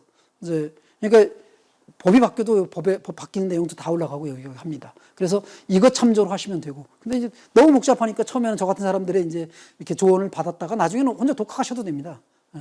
쭉 자료 찾아서 하시고. 지금까지 일단 기본적인 궁금한 거. 아주 정말 간략한 2시간짜리 예설 준비한 건데요. 이해가 안 되는 부분이 있나요? 지금은 없죠. 하다가 부딪히면, 예. 실무적인 일을 할 때 이제 서류 같은 거 만들고 이런 게 또 있어요. 그러니까 이제 그런 거는 2시간 이렇게 교육받고 이런 거 해가지고는 어렵습니다. 아까 의무교육 3가지가 있다고 그랬죠. 의무사업 3가지 있다고 그랬잖아요. 그 3가지 중에 첫 번째 게 뭔지 아세요? 기억나세요? 네. 조합원 상담, 교육, 훈련, 정보 제공 이런 겁니다. 상담, 교육, 훈련, 정보 제공 게 첫 번째입니다. 설사 만들고 난 뒤에도 조합원들이 모여서 이런 교육을 받으셔야 돼요. 아니면 임원들이 어딘가에서 하는 교육에 참여해서 받으시고 그다음에 조합원들이 자주 모이셔야 돼요. 워크숍이나 이런 걸 어떤 훈련도 해야 되니까 그걸 계속 해야 생각이 비슷해집니다. 다 다른 생각을 하고 계신 분들이 많은데 그런 거를 이렇게 합치려면 그런 게 필요합니다. 그다음에 협동조합 설문 실무가 있습니다. 아까 비즈니스 모델이라고 하는 게 이걸 같이 만들어가야 됩니다. 시간이 없어서 제가 이걸 다 만들지는 못하지만 우드팜 스토리는 이걸 해보면 될 거예요. 수요 분석도 해보고 뭐 어떤 활동을 해서 수익이 나는지 그 돈을 벌기 위해서 비용 지출되는 부분은 뭐가 있는지 그걸 다 따져보고 뭐 당연히 뭐 핵심 자원도 있고 여기 커뮤니티 자원은 이제 여러분들이 각자 가지고 있는 카톡이나 뭐 텔레그램이나 이런 데서 몇 군데나 그런 방이 열려 있는지 여러분들이 가입되어 있는 그래서 그 커뮤니티에 얼마나 많이 홍보할 수 있는지 뭐 이런 거죠. 그런 것들을 한번 염두에 두고 그래 이건 협동조합은 사람이 중심이기 때문에 그래서 처음에 댕구리 할 때 교육받을 때요. 이런 의심을 받은 적도 있어요. 저분도 같이 공부하던 사람 중에 10개월 같이 공부했다 했잖아요. 10개월 공부하는데도 의심이 안 풀리는 거야. 이건 아무래도 네트워크 사업 같은 거야. 부정적으로 얘기하면 다단계 같은 거야. 아는 사람이 많고 그 사람들 통해서 홍보하고 막 이러니까 그 사람은 계속 그걸 이해를 못 하겠다는 거예요, 이게 사업이 될까? 이런 생각을 하고 내가 다단계에 빠져드는 게 아닌가? 그런 분 하여간 계셨어요. 공부를 10달을 같이 하는데도 그 의심을 계속 못 떨치시더라고요. 어쨌든 하여간, 그래서 여러분들이 이제 목적을, 뭐를 목적으로 해야 될지 나중에 문서를 만들지 않더라도 지금 막연하게라도 우리 우드팜 스토리가 협동조합으로 하게 되는 목적이 뭘까? 사회적 목적. 무슨 문제를 해결하기 위해서 여러분들이 이거 하는 걸까? 뭐라고, 혹시 있을까요? 아까 뭐 지역사업 평이니 뭐 이런 거 있잖아요.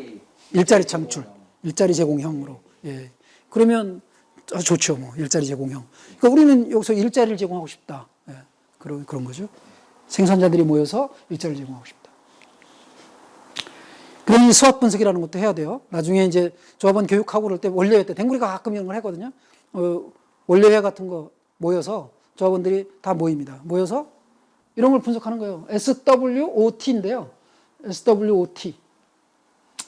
보통은 4칸만 만들어 놓기도 하는데 이거 이제 요 4칸이죠. SWOT 어디 갔어? SWOT 이렇게 돼 있군요. 그래서 이제 합치죠. 여기와 S와 O가 만나면 SO. O와 W가 만나면 WO 이렇게 된 거죠. 이거는 S와 T가 만난 거고. 이게 뭐냐면 S는 스트렝스라서 이제 강점이에요. 우리 회사 강점이 뭔지를 조합원들이 같이 생각하는. 이사장님이 이제 나중에 조합 대표에 가면 이사장이 되거든요. 직책이. 이사장 있고 이사들 있고 감사 있고 이게 임원이에요. 근데 뭐 거기 직책을 이제 부이사장, 뭐 전무이사, 상무이사 이렇게 나눌 수도 있고 직책을. 근데 이제 이사장님이 생각하는 우리 회사의 강점이 있어요. 근데 평조합원들이나 다른 이사들은 그렇게 생각 안 할 수도 있어요. 어떤 분은 그걸 강점이라고 얘기했는데 이렇게 조합원들 모여서 이렇게 저걸 실제로 시간 길게 잡고서 해보잖아요. 막 써봐라 그렇게 해가지고 해보면 누구는 강점이라고 그러는데 우린 그게 약점이야 그런 사람도 있어요. 예. 그것 때문에 우리가 안 되는 거야. 예를 들면 조합원 모인 사람들이 다 정말 쟁쟁한 사람들이 모여 있어요. 그래서 대단한 능력을 가진 사람들이 조합원으로 와 있네? 이게 강점일 수 있잖아요. 다른 분은 그래서 우리가 안 돼. 전부 다 각자 다른 분야에서 짱 먹는 사람들이야. 서로서 우두머리가 되려고 해, 이게. 이런 것도 강점이죠. 처음에는 강점이었는데 또 약점이 될 수 있잖아요. 예. 그래서 이런 걸 잘 조율을 못하면 회사 망합니다. 협동조합은. 그래서 그런 거. 그 다음에 이제 요거는 내부예요. 우리 조합원들의 능력, 그 다음에 이 사람이 얼마나 사업가 마인드가 있는지, 그 다음에 협동하려는 정신이 얼마나 많은지, 그 다음에 이 사람이 가지고 있는 기술도 있을 수 있고, 어떤 사람은 특허를 가질 수도 있는 거고요. 남들은 상상도 못하는 그동안 사업 수완을 발휘했던 사람도 있어요. 예, 그런 사람인데, 지금 아마 박 대표님도 그럴 수 있고요. 이거 개인적인 능력이 대단하니까 여기까지 운영해 오셨는데, 고트리 투트바일러도 그런 거죠. 혼자서 기업을 굉장히 크게 늘려놓은 거거든요. 그런 분이 협동조합을 할 때는 이 사람의 능력은 인정받은 거거든요, 기본적으로. 능력은 인정받았는데 이게 협동조합을 했을 때도 성공할지는 잘 모르잖아요. 협동조합을 할 때. 개인 사업을 할 때는 잘 성공하시던 분이 협동조합을 했더니 의견 조율을 난 해본 적이 없거든. 내 혼자서 막 결정내는 대로 빨리빨리 개인 기업의 장점은 그거예요.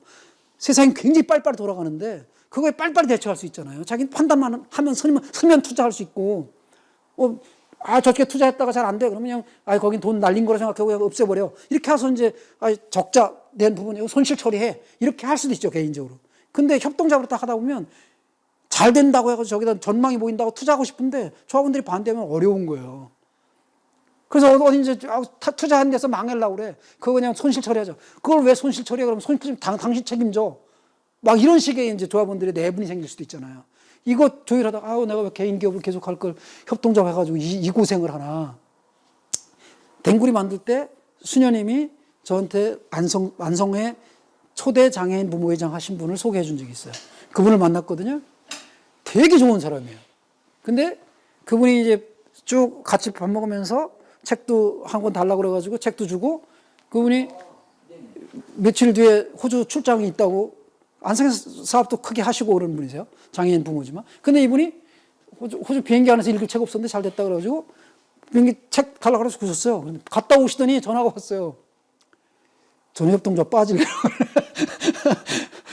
그 길게 얘기도 듣고 책까지 보신 분이거든요.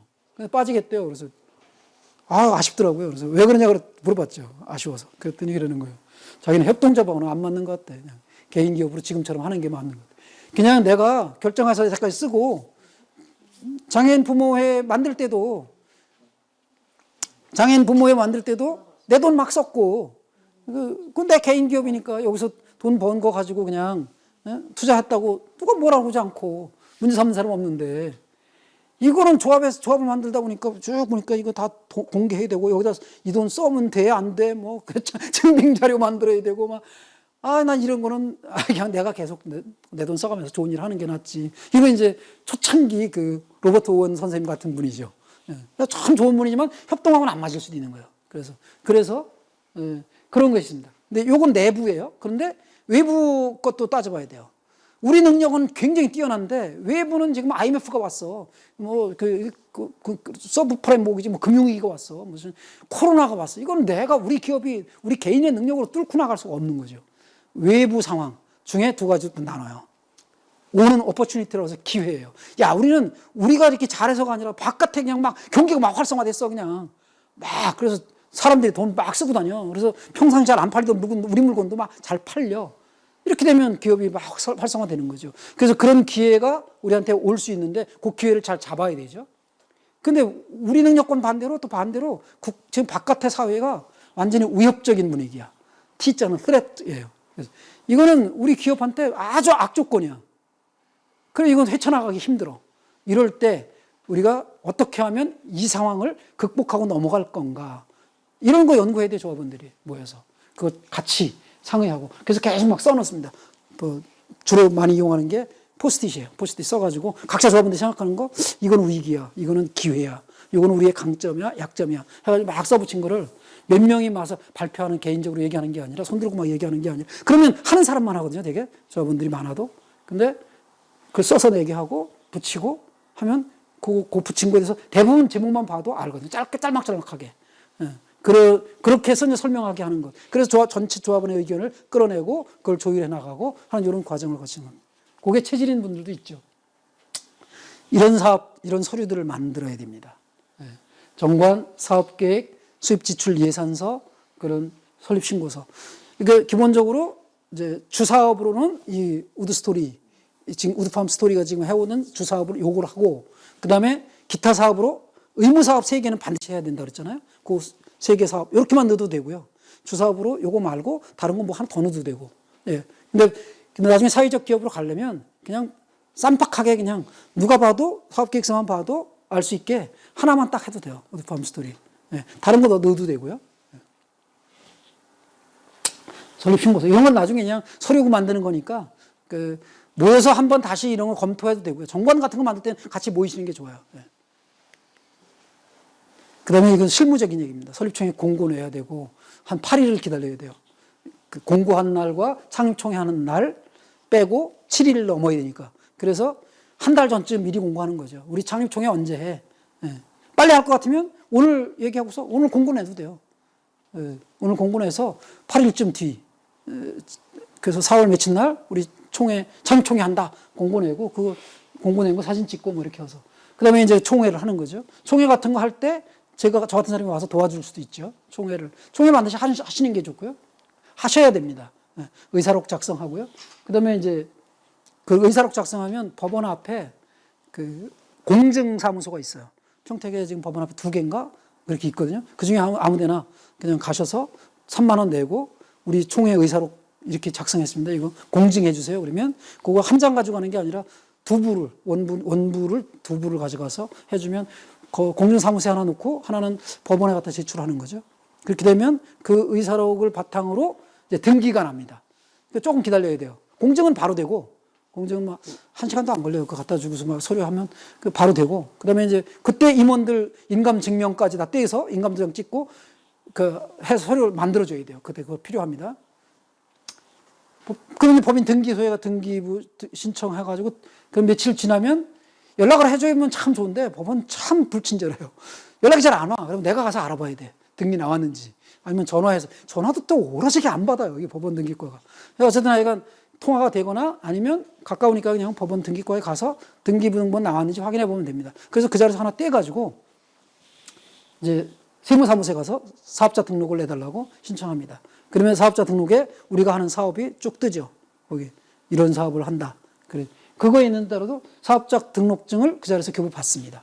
교부받으면 그다음에 이제 여기는 뭐 임대차 계약서가 있겠죠. 뭐 박사님 개인 건물이면 뭐 임대차 계약서 없어도 되고 임대차 있으면 그까지 제출해서 사업자 등록을 받아내는 겁니다. 그렇게 여기까지가 이제 설립신고가 평택시청에다 하면은 아까 얘기한 대로 그 신원조회 하는 기간 정도 기다렸다가 받아가지고 그런 일을 하는 거거든요.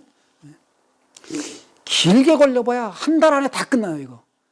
설사 시청 공무원이든 어디 공증사무소든 법원에서든 사업자 등록증 내는 세무사무소든 요거 거치는 기관에서 요거는 서류를 보완하세요라는 반려 통보를 하거나 보완 통보를 해줄 수 있는데 그것까지 보완하는 기간까지 합쳐도 한 달이 안 걸려요, 제. 네. 가까우니까 바로바로 할 수 있고 그래서. 네, 이거 그럼 이제 끝날 때는 역할 분담하시고 이제 뭐 내가 할 일은 뭐지? 정관 만들어야 되고 뭐 이것저것 서류 꾸며야 된다는데 그건 나 같은 사람 도움을 받는다 하더라도 그 실무 일은 누가 맡을 건지 뭐 이런 것들을 하는 거죠. 그걸 언제까지 할 건지. 창립총회를 한다 그러면 빨리빨리 서둔다 그러면 다음 달에 설립신고가 돼서 필증이 나올 수 있죠. 그렇게 하면 됩니다. 기간까지 정하고 그다음에 여기까지 들었는데 좀 협동조합을 설립하는 거에 대해서는 궁금증이 해소가 됐는지. 교육이 굉장히 중요한데요. 협동조합을 만들려고 하는 파주의 사람들이 저한테 온 적이 있어요. 전화가 왔는데 아는 사람이긴 한데 그 전화가 와가지고 야 너한테 협동조합 컨설팅 받으면 얼마 주면 돼? 이러는 거예요. 그래서 뭐 5명 있어? 그러니까 5명 되니까 준비하려고 그러는 거지. 그냥 시간 되면 한번 와. 그냥 공짜로 해줄게. 그래서 다녀갔어요. 근데 이 친구가 그때 전화하면서 하는 말이 그래요. 야, 법무사 얘기했더니 한 군데서는 150만 원 달라고 한 군데서는 80만 원 달란다는 거예요. 그냥 아무런 교육도 안 받고요. 그냥 돈 80만 원이든 150만 원이든 법무사가 요구하는 대로 갖다 주면 그 사람이 법에 따라서 이런 소리 해오세요. 저런 소리 해오세요. 다 맞춰서 그거에 갖다 해주면 법인 이렇게 등록증이 나오는 거예요. 계속 단계별로. 이걸 대행해 주는 거죠. 그런 일들이. 그러니까 돈이 중요하다 그러면 그렇게 하면 돼요. 근데 이 협동조합은 정신이 중요합니다. 이거 사람들이 뭉쳐있지 않으면 깨지게 돼 있거든요. 그래서 꼭 교육 굉장히 중요하게 생각하고 교육을 신청하신 거 정말 잘한 일이고 돈 한 푼도 안 들고 오히려 튼튼한 협동조합이 될 수 있습니다. 예. 질문 해결됐어요? 이제 협동조합 6명 중에서 네. 가족도 협동조합 만드는 데는 지장이 없는데 사회적 기업 가면 그게 단점입니다. 직원 중에 이사장 가족이 있는지 막 이런 걸 보거든요. 특히 이사장과 친인척 관계가 있는지 이런 걸 실사를 나와요. 사회적 기업 신청하면. 그러니까 협동조합까지는 지장이 없어요. 협동조합까지는 그게 지장이 없는데 사회적 기업 신청할 때는 그건 이제 몇 달 걸리거든요. 몇 달 걸리니까 그때 조합원이나 임원, 직원 이런 분들 중에 이사장과 인지적 관계가 있는 사람이 있는지 이런 것들을 좀 봅니다. 네. 있으면 안 되는 거예요? 점수가 깎여요. 그러니까 이게 점수제로 하거든요. 네. 그래서 그거를 굉장히 불리합니다. 예. 친인척이 어디까지 친인척입니까? 친인척은 직계 존비속으로 되어 있죠. 직계 존비속. 예. 그러니까 부부, 자녀, 그다음에 요거 할아버지 할머니 여기. 형제는 아니고 형제는 가족으로 안 보죠. 예. 지금 반계죠. 여기 반계. 형제는 반계, 직계는 요거죠. 예. 그래서 왜냐하면 이게 개인 기업 비슷한 가족 기업이 될 것을 우려하는 거예요. 예. 협동조합에 그러니까 일반 협동조합 사회적 기업으로 가면 직원이 많이 있지만 협동조합 시절에는 별로 정부에서 도와주는 게 없으니까 거기서는 그렇게 세밀하게 안 봐요. 가족 관계를 잘 안 따져요. 근데 사회적 기업은 지원을 해주는 게 좀 있잖아요. 그래서 지금 요거 끝나면 바로 이제 사회적 기업 이거는 아주 짧게지만 사회적 기업이 되면 어떤 혜택이 있는지를 따로 별도로 제가 파워포인트를 준비한 게 있는데 시간이 어떻게 되는지 모르겠어요. 사회적 기업은 두 종류가 있는데요. 예비자가 있고요. 예비자 붙으면 2년 동안 지원받을 수 있어요. 예비자. 근데 2년을 한 번, 멀리 못 나가요, 제가. 근데 사회적 기업이면 예, 예비자 붙었다고 2년 계속 가는 게 아니고 예비자를 일단 받았잖아요. 그러면 1년 지나고 난 뒤에 심사를 해서 통과가 돼야 또 한 번 1년을 더 연장해서 지원받을 수 있는 거예요. 그래서 예비로서 지원받을 수 있는 게 2년. 또 마찬가지로 2년을 다 했어. 근데 거기서 또 심사를 또 받아. 신청을 또 해서. 우리 예비자 떼어주세요. 정식 이제 인가받은 인증 사회적 기업이 되는 거죠. 그러면 그것도 그 통과됐어. 그러면 이제 예비자 떨어졌어요. 이제 사회적 기업이야. 그것도 또 바로 1년 지나서 또 심사받고 또 한 번 더 받아서 됐어. 또 가서 또 신청받아. 이걸 3년을 할 수 있는 거예요. 다 합치면 그래서 5년 지원받을 수 있는 거예요. 네. 이해가 되시나요? 근데 해마다 심사를 받는다는 거예요. 가족관계, 뭐, 그 다음에 사업하는 거, 운영을 민주적으로 하고 있는지, 회의록 같은 것도 보고, 뭐 여러 가지를 보는. 둘은 그러면은 안 되는 거예요?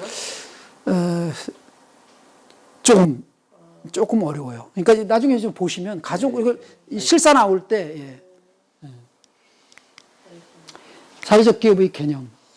뭐, 전통적인 비영리기관이 있고, 이런, 여기쯤에 사회적 기업이 있다는 건데, 비영리기관과 그 전통적인 일반적인 기업, 기업이 있어요. 돈벌이만 하는, 이 영리기관이고, 여긴 비영리라고 그러는데, 영리와 비영리를 중간쯤에서 이렇게 하는 게 사회적 기업입니다. 사회적 기업은 지속 가능한 일자리 창출, 뭐 제공형, 지역사회 활성화, 윤리적 시장 확산, 사회 서비스 확충 이런 다양한 이제 좋은 일들을 하는 이런 기업이다 이거고요. 인증 요건은 이런 겁니다. 조직 형태, 유급 근로자, 뭐 이런 나중에 이제 신청할 때 인증 요건이 있고요. 근거는 이런 법들 뭐 이런 게 있습니다.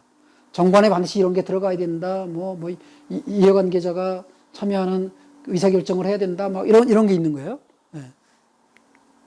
그 다음에 서식주 있고요. 실사로 나온다 그랬잖아요. 실사로 나와서 이런 걸 또 조사합니다. 유급근로자. 유급근로자가 조사 뭐 하는지 근로자가 실제로 있는지 그 다음에 여기에 실사할 때 여기 나오잖아요. 대표자 및 가족 등의 별도 사업체 운영 여부. 그래서 대표자가 다른 개인 사업을 하고 있어. 개인 사업체도 있고 협동조합도 있어. 그러면 저 사람이 하는 사업이 저게 개인 사업으로 하는 건지 협동조합으로 하는 건지가 헷갈리고 이 개인 기업과 거래를 했다. 협동조합 기업과 이 이사장이 하는 개인 사업과 이 협동조합이 물건을 거기서 사왔다든가 막 이런 이제 그런 걸 거래를 한 거예요. 그래서 이게 아주 합법적인 거라도 괜히 의심스럽잖아요.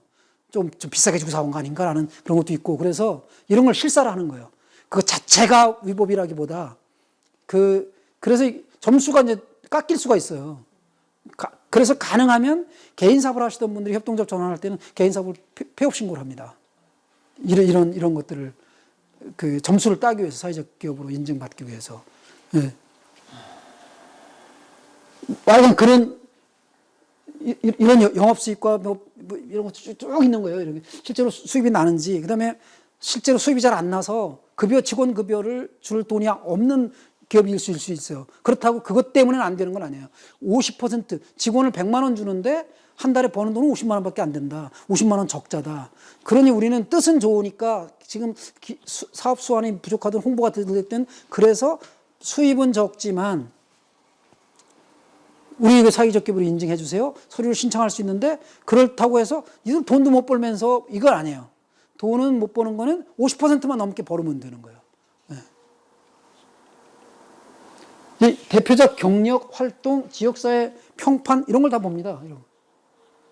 이게 심사하는 내용이에요.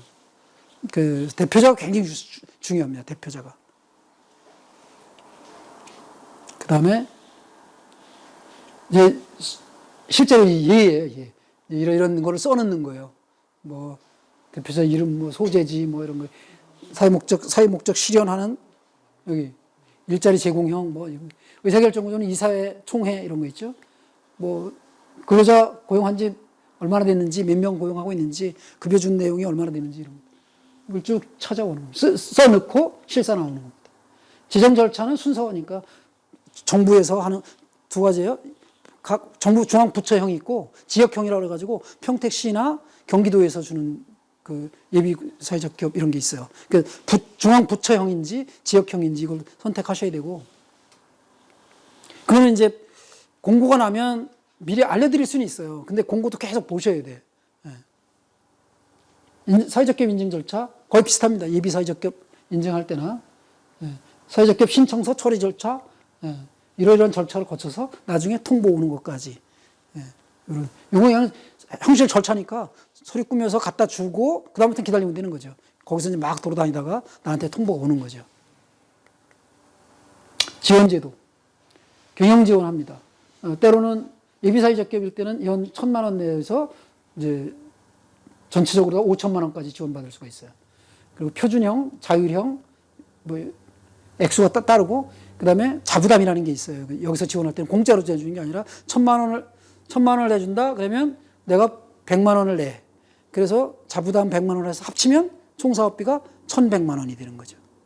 2천만 원 받으면 200만 원 해서 이렇게, 이게 이제 해가 갈수록 정부 예산이 줄어듭니다. 자부담이 늘어나고, 예산 지원하는 게. 공공기관 우선 구매를 권고합니다.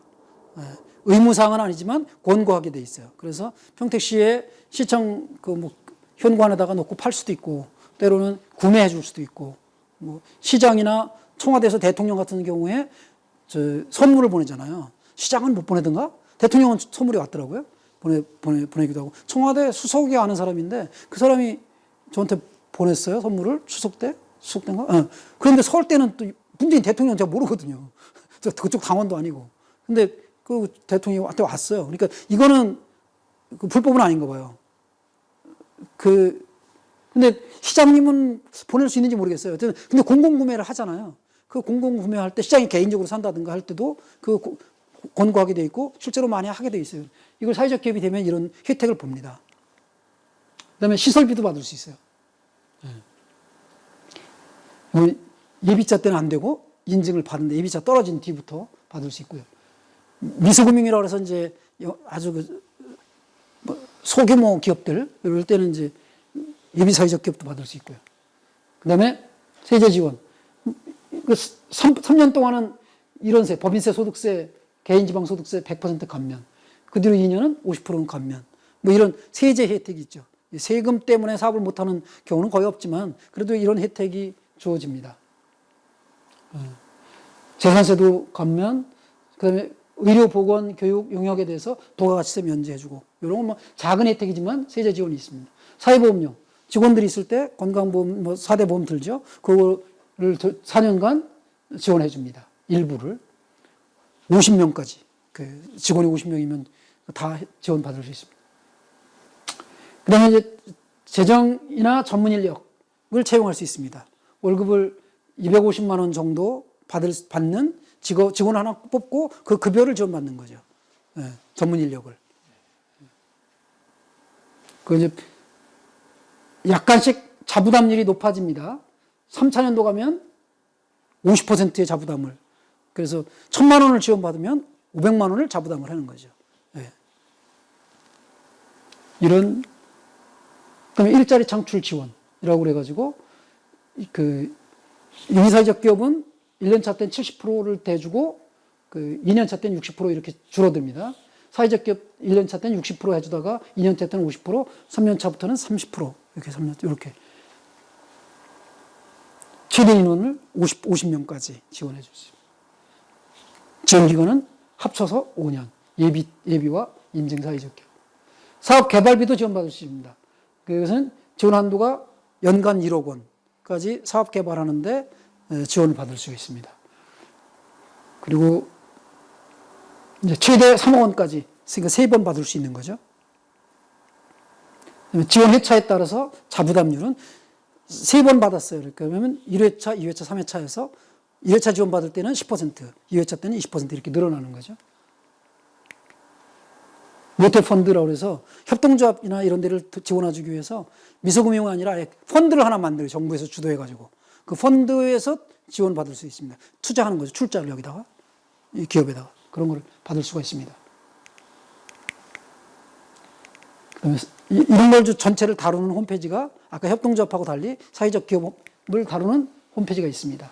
소셜 엔터프라이즈라고 그러죠. 사회적 기업. 여기는 이제 정부에서 만든 건 아니고 사회적 기업 진흥원이라고 하는 데가 있습니다. 거기 홈페이지입니다.